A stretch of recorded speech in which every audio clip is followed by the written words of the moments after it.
Hi, I'm Julia from the Customer Operations team here at Paperless Post. In this video, I'm going to take you through a sample event and show you all of the different details and customization that you can add when you're setting up your mailing.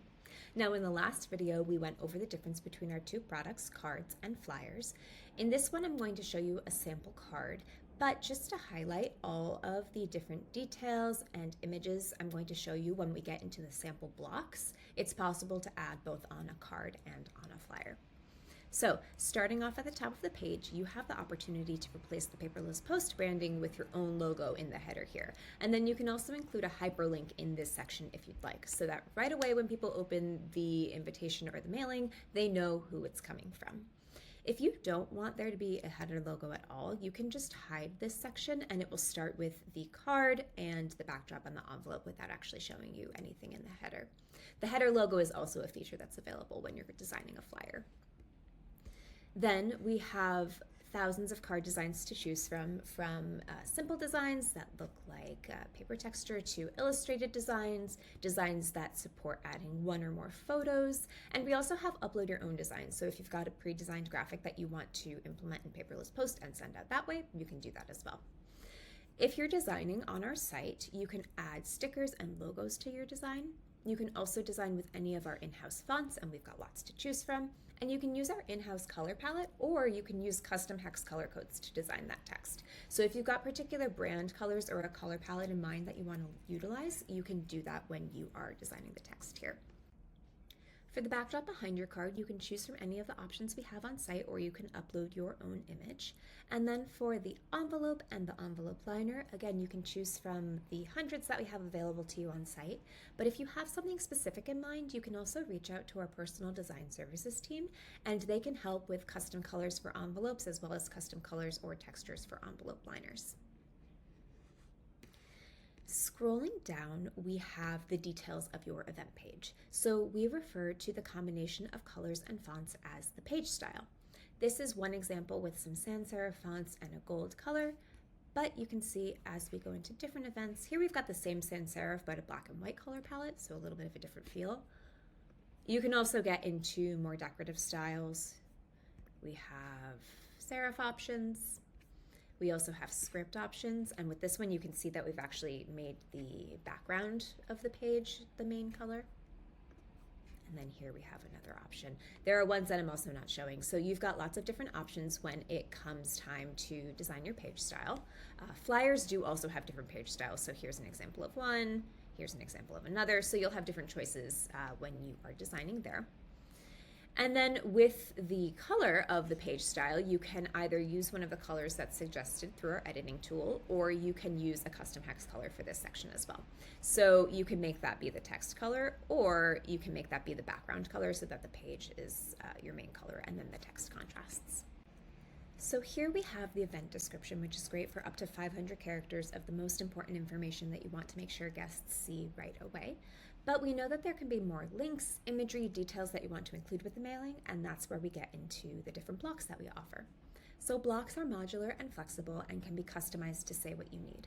So as we go through these blocks, keep in mind that you can add whichever ones you need. If you don't need a particular block type, you don't need to add it. And if you see a block where you like the formatting, but you might have different content that you want to put into it, that's fine. You'll be able to customize the images, the text, and how those links look.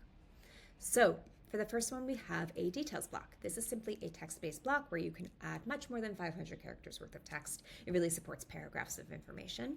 And you can also do more advanced formatting like bold, italic, numbered lists, bulleted lists, and hyperlinks. The link block will turn any URL into an elegant button that people can click on to go to another website. You can also include more than one button per link block if you've got different places you need to link people out to, such as a ticketing website, your regular website for more information. Perhaps you have some reading that you want people to do. You can include lots of different buttons within a link block if you need.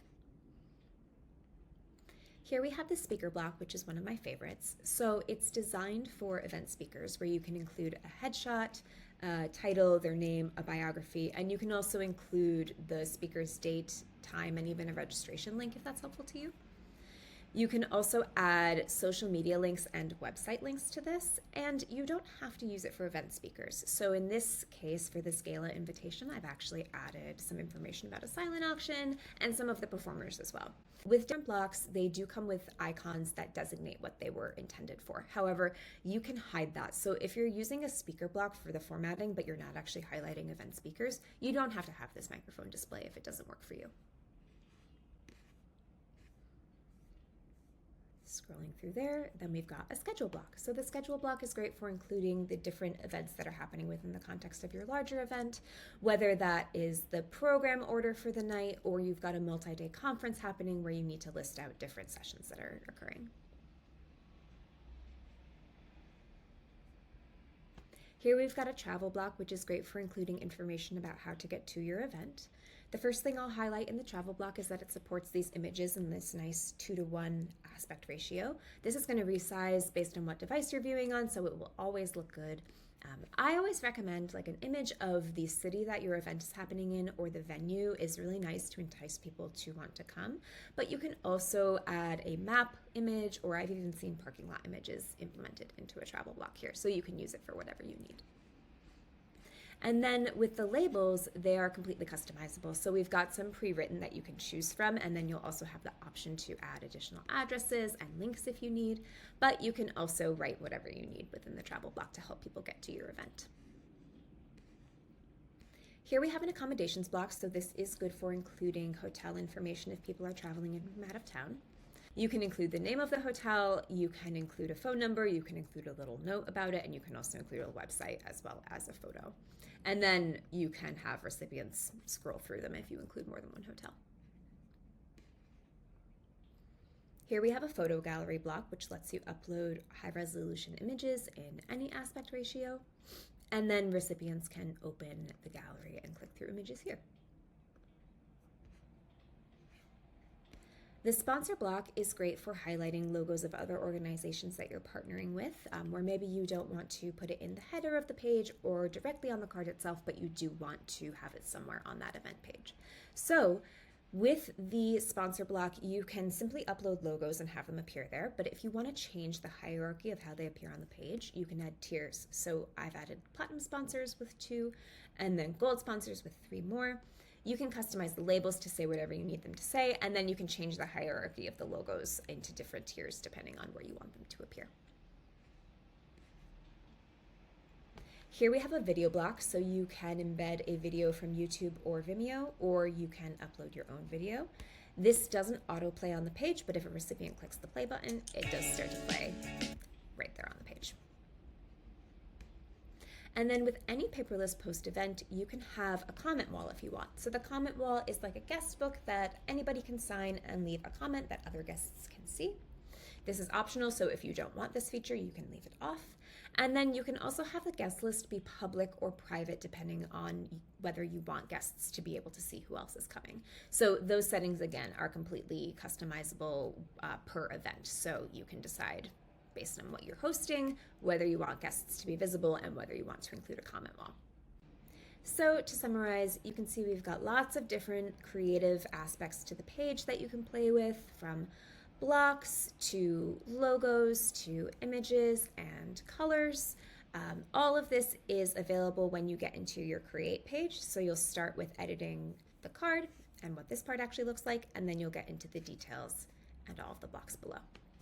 In the next video, I'll show you the RSVP process for your recipients and what that will actually look like when they're responding to your invitation.